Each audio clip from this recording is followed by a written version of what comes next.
गुरुर्ब्रह्मा गुरुर्विष्णू गुरुर्देवो महेश्वरा गुरुर साक्षात परब्रह्म तस्मै श्री गुरुवे नमः. साधना सेवा सत्संग याच्यात ही साधना म्हणजे प्राणायाम. प्राणो का आयाम. आणि प्राणावर एवढं फोकस करण्याचं कारण म्हणजे शरीर शुद्धी आणि मन शुद्धी या दोघही गोष्टी याच्याने अचीव होतात. ब्रह्मज्ञानाने युक्त ब्रह्मक्रिया करणे म्हणजेच साधना. आणि हा प्राणायाम आहे. मन आणि प्राण या दोघं गोष्टी अतिशय क्लोजली लिंक्ड आहेत. जेव्हा आपल्या मनात काही विकार उत्पन्न होतात, काम किंवा क्रोध उत्पन्न होतो, तेव्हा त्याचा परिणाम श्वासांवर होतो. आणि म्हणून हा श्वास आणि आपलं मन खूपच क्लोजली लिंक्ड आहे. आणि त्यामुळे एकदा का आपण प्राणायाम करायला सुरुवात केली की हळूहळू हळू मनावर विजय प्राप्त व्हायची शक्ती आपल्याला प्राप्त व्हायला लागते. काट्यानेच काटा काढावा लागतो.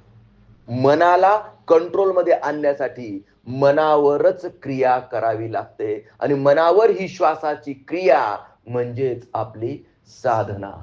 हे कशा करता करायचं, तर याचा मुख्य उद्देश आहे शरीर शुद्धी आणि मनाची शुद्धी. शरीराची शुद्धी ब्रह्मक्रियेने होते आणि मनाची शुद्धी ब्रह्मज्ञानाने होते.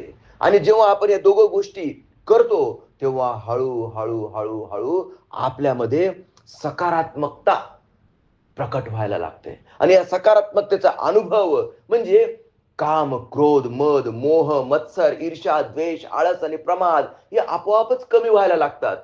तुम्ही स्वतःच आत्मपरीक्षण करू शकतात की जशी मी साधना चालू केली तसे आपोआप हे विकार कमी व्हायला लागलेत. आनंदमय माँ म्हणतात, जो छूटना है वो छूट जाएगा, जो गलना है वो गल जाएगा, जो जलना है वो जल जाएगा. आपलं व्यक्तित्व सुधारायला लागतं आणि आपलं व्यक्तित्व सकारात्मक होतं. आपल्या या व्यक्तित्वातले बदल आपण तर आत्मपरीक्षणाने ऑब्झर्व करतोच करतो, पण आपल्यातले सकारात्मक बदल इतरांनाही नोटीस होतात आणि आपोआपच आपलं व्यक्तित्व सुंदर सुगंधित आणि कीर्तिवान व्हायला लागतं. अशी ही कार्यशाळा आहे, असं हे जिम आहे, असा हा जिमखाना आहे. जसं जिमखान्यामध्ये जाऊन आपण शरीर सौष्ठव बनवतो, तसं व्यक्तित्व निर्माण करण्याची ही कार्यशाळा आहे. व्यक्तित्व निर्माण से चरित्र निर्माण से राष्ट्र निर्माण की ओर. एक सुंदर बल सागर भारत होवो विश्वात शोभुनी राहो. हे नुसतं स्वप्न बघायचं नाहीये, आपल्याला याच्यावर कार्य करायचं आहे. आणि याच्यासाठी स्वतः बदला, इतरांना बदलवण्याचा प्रयत्न करूच नका. बदललेले तुम्ही, इतर लोक बघतील तुमच्या व्यक्तित्वातील बदल, त्यांना कळेल आणि मग त्यांच्या आत ती इच्छा उत्पन्न होईल की आपण पण याच्यासारखं बनावं. थोर महात्मे होऊन गेले चरित्र त्यांचे पहा जरा, आपण त्यांचे समान व्हावे हाच बोध सापडे खरा. पूर्वीच्या काळात, आजकाल व्हॉट्सअप आहे, इंटरनेट आहे, इंटरनेटच्या माध्यमातून बरेच ह्या ज्या पॉझिटिव्ह, जशा नकारात्मक गोष्टी पसरतात तशा सकारात्मक गोष्टी पण या इंटरनेटच्या माध्यमातून पसरतात. अनेक लोक आहेत सकारात्मक कार्य करणारे, आणि मी असं म्हणतो या अनेक लोकांच्या सकारात्मक शक्तीमुळेच हे जग तरुण राहिलेलं आहे. नकारात्मक शक्तीचा प्रभाव काउंटरॅक्ट करण्यासाठी सकारात्मक शक्तीची पण वाढ झाली पाहिजे. आणि त्याच्यासाठी आपण स्वतः सुंदर आणि कीर्तिमान चरित्र घडवण्याचा प्रयत्न केला पाहिजे. प्रयत्ने कन रगडिता वाळूचे तेलही गळे, असाध्य ते साध्य करिता सायाच कारण अभ्यास तुका म्हणे. जर आपण या जगाचा शांतपणे जर विचार केला तर आपल्या लक्षात येईल फक्त टाइम आणि एनर्जीचा खेळ आहे. फक्त टाइम म्हणजे वेळ, म्हणजे काळ, काळ आणि ऊर्जा. जोपर्यंत माझ्याजवळ 100 वर्ष आहेत आणि या 100 वर्षाचा काळ माझ्याजवळ आहे तोपर्यंत ती ऊर्जा, ती शक्ती या शरीरात साधारणतः राहणार आहे. बस यालाच तर जीवन म्हणतात. एकदा का ती शक्ती किंवा तो काळ संपला, त्या महाग काळाने ह्या काळाला गिळंकृत करून घेतलं की आपण म्हणतो तो गेला. आणि जोपर्यंत तो इथं आहे तोपर्यंत आपलं एकच कार्य आहे, मनुष्य देहाची आज्ञाने सच्चिदानंद पदवी घेणे, एवढा अधिकार नारायणे कृपा दृष्टे दिधला. आता ही गोष्ट, हे ज्ञान इंटरनेटच्या माध्यमातून खूप फास्ट पसरतं पण आहे, लोकांपर्यंत पोहोचतं पण आहे. पण हे कोरडं ज्ञान लोकांपर्यंत पोहोचून उपयोग नाही. जिवंत ज्ञान पाहिजे, आणि याच्या जिवंतपणा आपल्या सद्गुरूच्या परंपरेतून, आपल्या सद्गुरूच्या मुखातून आपल्याला प्राप्त होतो. आणि हा जिवंत अध्यात्माचा झरा तुमच्यापर्यंत येऊन पोहोचलेला आहे. आपण सगळे नशीबवान आहोत, आपण सगळे नशीबवान आहोत. त्या सद्गुरूची प्रचंड कृपा आणि त्या कृपेचा ओघ आपल्यापर्यंत येऊन पोहोचलेला आहे. तो जिवंत सद्गुरू आपल्या जीवनात, आपल्या आध्यात्मिक जीवनात ट्रान्सफॉर्मेशन करून आणण्यास सिद्ध आहे. तो त्याचं कार्य करणारच आहे. ज्यांना इथं यायचं आहे ते इथं येतील आणि या झऱ्यातलं पाणी पिऊन तृप्त होतील. जे ते सद्गुरू ठरवणार की कोणी इथं यायचं, कोणी या झऱ्यातलं पाणी प्यायचं आणि कोणाचं व्यक्तित्व सुंदर बनायचं. करता करविता तो आहे, आणि हे सगळं करायला त्याने मला फक्त निमित्त केलं आहे. गौतम बुद्ध होऊन गेलेत, महावीर होऊन गेलेत, त्या काळात इंटरनेट नव्हतं, पण त्यांनी सगळ्यात महत्वाचा, आणि का काय कारण असेल की इतके लोक संन्यासी झालेत त्यांच्या मागे? महत्वाचं कारण म्हणजे त्यांनी फक्त एकच गोष्ट जनतेला स्पष्ट दाखवून दिली की हे जीवन म्हणजे तुमचं सर्वस्व जीवन नाही. तुम्ही ते इव्हॉल्व होत होत होत होत आलेला आहात. तुम्ही पास्ट लाईफ, प्रत्यक्ष त्यांचं भूतकाळ त्यांना दाखवला, प्रत्यक्ष भूतकाळ दाखवला, आणि मग त्यांना कळतं, अरे मी तर कुत्रा मांजराच्या योनीमधून मनुष्य देहात आलेलो आहे, मी तर वृक्ष योनीतून मनुष्य देहात आलेलो आहे. आणि हे जेव्हा प्रत्यक्ष त्या लोकांनी बघितलं, लोकांनी खटाखट खटाखट खटाखट संन्यास स्वीकारला आणि पूर्ण जीवन या ज्ञानासाठी वाहून घेतलं. आज मात्र तसं होताना दिसत नाही, कारण करता करविता तो आहे. आणि यदा यदा हि धर्मस्य ग्लानिर्भवति भारत अभ्युत्थानम अधर्मस्य तदात्मानं सृजाम्यहम. जेव्हा जेव्हा धर्माला ग्लानी येते तेव्हा तेव्हा तो बुद्ध महावीरांच्या रूपाने, कधी श्रीकृष्णाच्या रूपाने, कधी रामाच्या रूपाने या जगात अवतरित होतो आणि या जगाला त्या वेळेनुरूप, त्या काळानुरूप योग्य दिशा दाखवण्याचं कार्य करतो. मग त्या दिशेवर, त्या ज्ञानाच्या डायरेक्शनने 400-500 वर्ष लोक चालतात आणि पुन्हा विसरून जातात, आणि विसरलेत की पुन्हा अधर्माची वृद्धी होते, आणि त्या अधर्माचा नाश करण्यासाठी आणि धर्म संस्थापनासाठी तो पुन्हा जन्म घेतो, जसा ज्ञानोबा माऊलींच्या रूपाने 13व्या शतकात घेतला. अगदी तसंच ज्ञानोबा माऊलींनी भावार्थ दीपिकेच्या माध्यमातून जी ज्ञानाची ज्योत लावलेली आहे, त्याच ज्ञानाच्या प्रकाशात आज लाखो लोक 200 किलोमीटर पायी पायी पायी पायी पंढरीला जातात. ही साधी ताकद नाहीये, ही साधी ताकद नाहीये. आपण कितीही प्रयत्न केला तर 4 टाळकी सुद्धा इथे जमा होत नाहीत. लक्षात घ्या, भावार्थ दीपिकेच्या ज्ञानाच्या प्रकाशात आज लाखो लोक घर संसार सोडून 200-300 किलोमीटर चालत चालत जातात.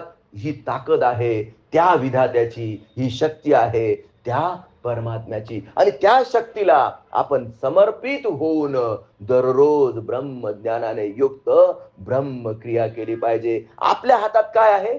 समर्पण.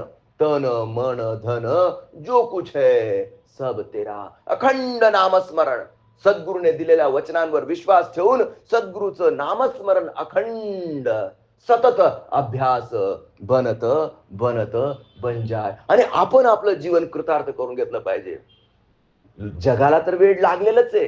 जगाला माहीतच नाहीये की त्यांच्या अस्तित्वाचा मुख्य उद्देश काय आहे. ते पुनरपि जननम पुनरपि मरणम पुनरपि जननी जठरे शयनम या चक्रातच अडकून पडलेले आहेत. या चक्रातून बाहेर पडण्यासाठी धर्म, अर्थ, काम आणि मोक्ष, धर्म, अर्थ, काम आणि मोक्ष या चारही फेजेस, हे चारही पुरुषार्थ आपण जगले पाहिजेत. आणि यालाच मी म्हणतो 200% आयुष्य जगणं. 200% आयुष्य जगलं पाहिजे. नीतीने आणि धर्माने अर्थार्जन केलं पाहिजे. कामनांची पूर्ती करून घेतली पाहिजे आणि शेवटी मोक्षावर नजर ठेवून या जन्म मृत्यूचा फेरा आपण चुकवला पाहिजे. धर्म, अर्थ, काम आणि मोक्ष. बाल्य वेचिले खेळण्यामध्ये, तुझ न पूजिले यौवनी कधी. बाल्य वेचिले खेळण्यामध्ये, तुझ न पूजिले यौवनी कधी. वार्धकी तनू होई जर्जरा, वार्धकी तनू होई जर्जरा. धाव पावरे त्र्यंबकेश्वरा, धाव पावरे त्र्यंबकेश्वरा.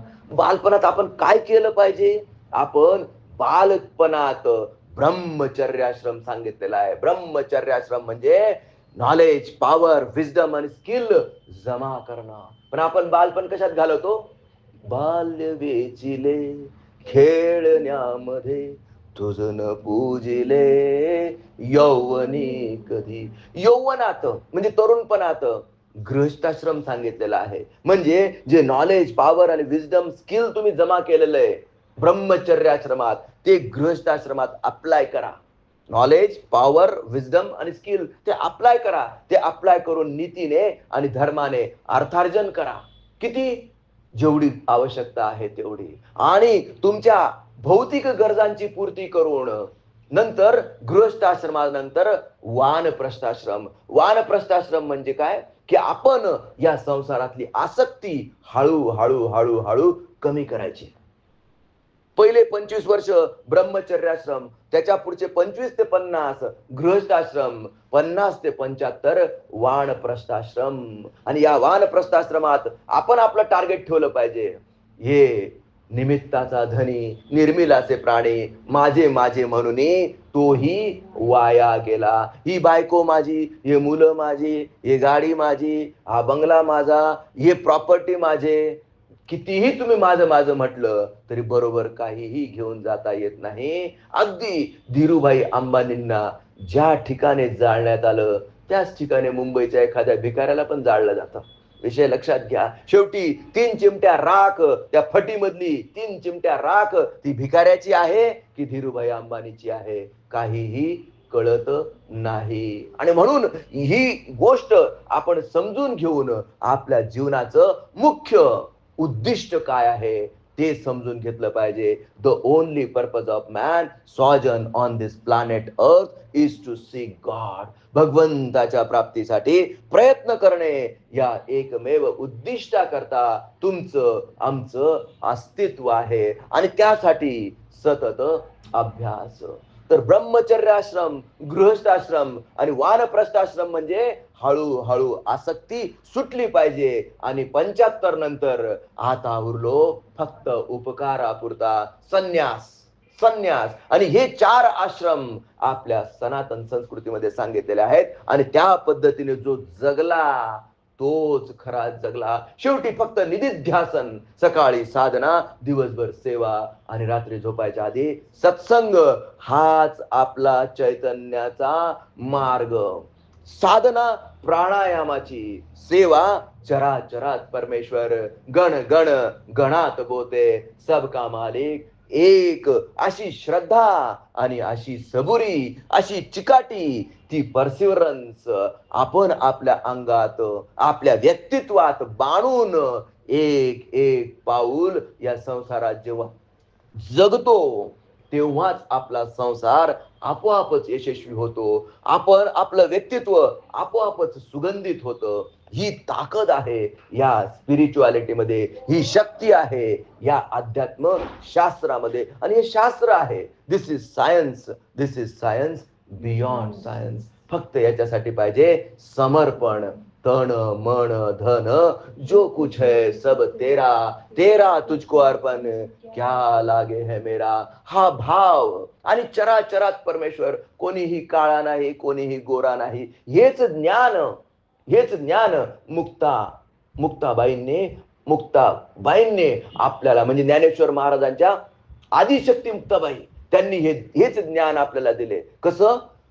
ब्रह्म दिसे उघडे जगामध्ये, ब्रह्म दिसे उघडे, ब्रह्म दिसे उघडे जगामध्ये, ब्रह्म दिसे उघडे.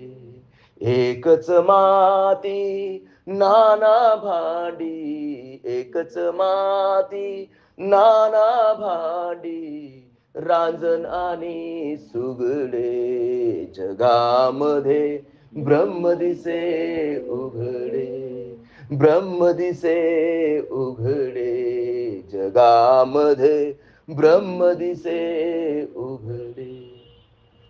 एकच सोने नाना लेणे, एकच सोने नाना लेणे, बाळी आणि बुगडे जगामध्ये, ब्रह्म दिसे उघडे, ब्रह्म दिसे उघडे जगामध्ये, ब्रह्म दिसे उघडे. एकच धागा नाना कपडे, एकच धागा नाना कपडे, धोतर आणि लुगडे जगामध्ये, ब्रह्म दिसे उघडे. म्हणे मुक्ताबाई ऐक चांग देवा, म्हणे मुक्ताबाई ऐक चांग देवा, खरे आणि रोकडे जगामध्ये, ब्रह्म दिसे उघडे, ब्रह्म दिसे उघडे जगामध्ये, ब्रह्म दिसे उघडे. असं मुक्ताबाईंनी हे ब्रह्मज्ञान चांगदेवाला दिलं आणि चांगदेवाला निमित्त करून हे ज्ञान जगाला दिलं. सबका मालिक एक, कोणीही काळा नाही, कोणीही गोरा नाही, कोणीही स्त्री नाही, कोणीही पुरुष नाही, कोणीही हिंदू नाही, कोणीही मुसलमान नाही, सबका मालिक एक. आणि हा भाव आपल्या सर्वांच्या अंतःकरणात रुजावा या शुभेच्छेसह आजच्या या सत्संगाला आपण विराम देऊया. श्री गुरुदेव दत्त.